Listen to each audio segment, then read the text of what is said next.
Welcome to our Flood Preparedness Seminar, brought to you by CAR and the City of San Jose. Did you know that flooding is the most common natural disaster in America? These are devastating events that can cause substantial damage. They can also happen anywhere. With the recent Coyote Creek flood, San Jose residents understand this all too well. So what are the best ways to stay safe? This is a good question to ask. Your family's safety and preparedness starts with you. Some basic rules of safety include avoiding water near electronics, avoid walking and driving through water, being ready to evacuate, and staying informed. Some key phrases to keep in mind are personal protection, property protection, and risk management. Knowing when and where to evacuate, waterproofing certain areas, making sure you have flood insurance. These are some of the best ways to stay safe. Now let's talk about preparation. Do you know your current flood risk? What areas near you are prone to flooding? Have you signed up for free alerts from alertscc.org? Have you planned your evacuation routes? Do you have a place to stay? These are the tough questions you want to answer before a flood happens. Practice communicating these ideas with your family. Make a plan and prepare supplies ahead of time.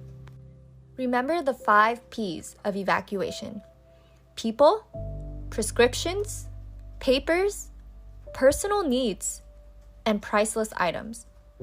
Go through these with your family to make sure everyone is on the same page.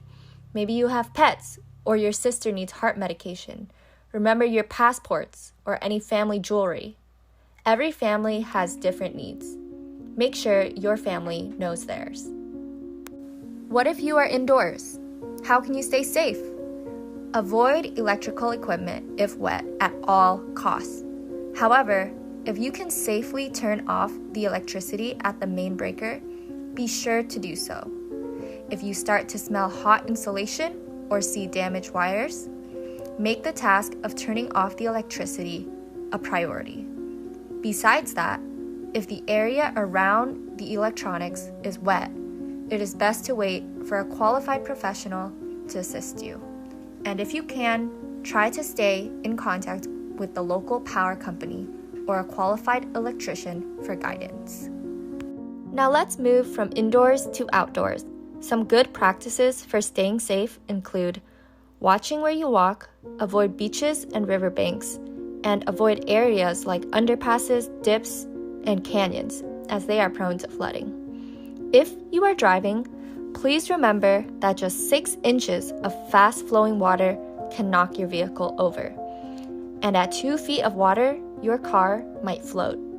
Avoid shelter that can lead you to being trapped, like a closed attic, and only try to seek safety on a roof if necessary, as you may become trapped there as well. Okay, folks, so now we've made it. What should you do after a flood? Communication is essential. Try to register yourself as safe on social media and let friends and family know your situation if you can. Make sure to obey the authorities when you're being evacuated and stay up to date by listening to the local news or a NOAA weather station for further instructions.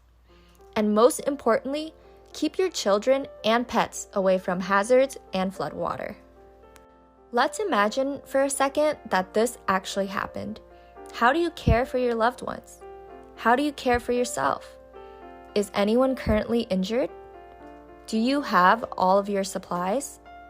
Does anyone need special attention in your family? Older adults or people with disabilities will need additional support in these emergency situations. Also, it is very important to pay attention to your water use. Avoid contaminated water for washing, brushing teeth, making ice, or food prep. Overall, communicate how you are feeling with your family. You are all in this together. Okay, with all of that taken care of, can we go home yet? Not exactly. Contact your insurance before you do anything.